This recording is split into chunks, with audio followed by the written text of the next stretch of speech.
In part 1 of our shed build series, we built the gravel pad and skid foundation for our shed. If you haven't already seen that video, head over to our channel to check it out.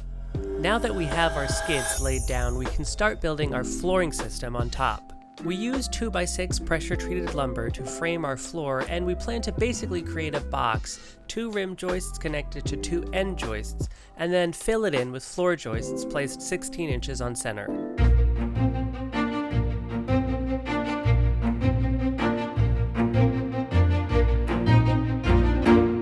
We began by marking out our joist pattern on both rim joists. A rim joist is just a board that runs horizontal to the floor joists that the joists get attached to.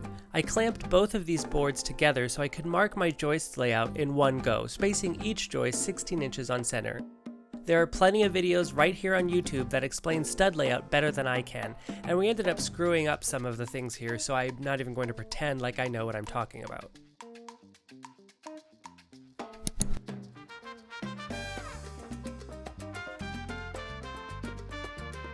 We temporarily attached our end joists to the skids using some angle brackets just so it would be easier to build this framing box.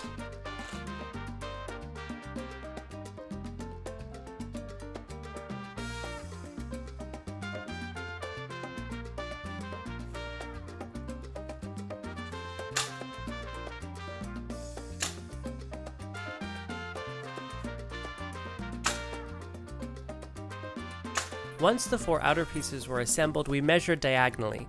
If you've successfully made a square, both diagonal measurements should match, or at least be within an acceptable range of each other. Luckily, unlike furniture making, there's more room for forgiveness when it comes to small discrepancies in construction. Ours needed a little adjusting, so we just bumped it around a little bit here and there to get it to square up properly. And then added some angle brackets on the inside corners to help hold it all together. Then we were ready to work on our floor joists. You'll want to check for the crown of the boards before installing. When dealing with long construction grade lumber, nothing is going to be totally straight, so you want to make sure to properly account for whatever natural bend there is in the wood. The crown of a board is the high part of the curve. When laying down floor joists, you want to make sure the crown is always facing up.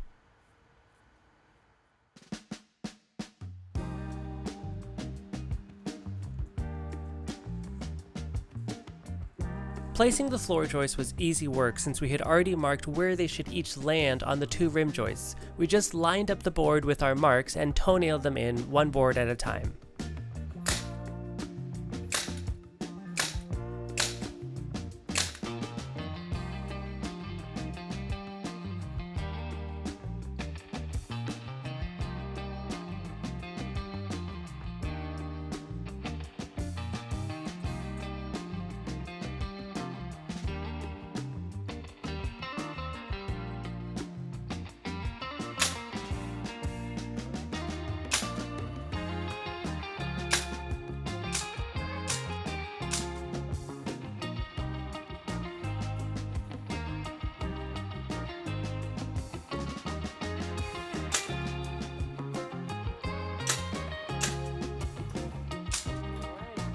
Once all the joists were in, we laid down some blocking between boards to help keep everything in place and add some rigidity to the structure.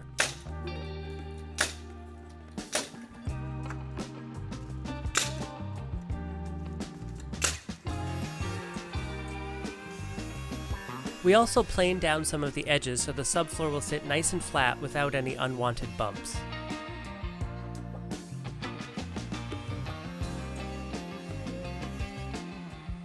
We used pressure-treated plywood as our subfloor. It should hold up well against the elements, and they come in large 4x8 foot sheets, making them theoretically easy to install. But they were very wet and very heavy, so be careful.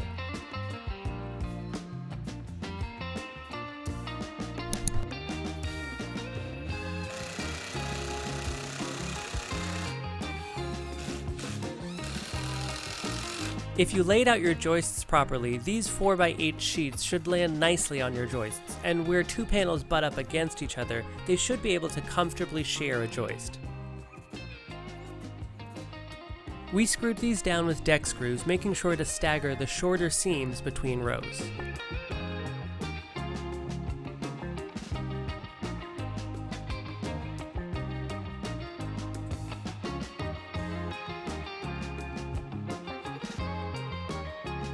I'd suggest using a little subfloor adhesive on the joists before screwing down the panels to help ensure an even more permanent hold.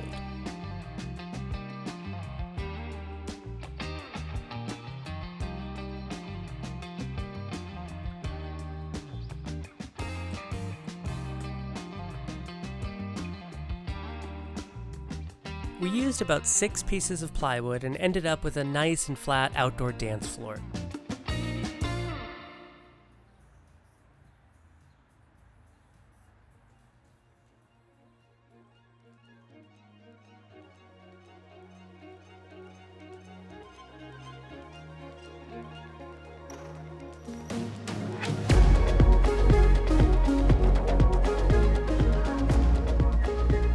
Now that the groundwork is laid, we're ready to erect a building.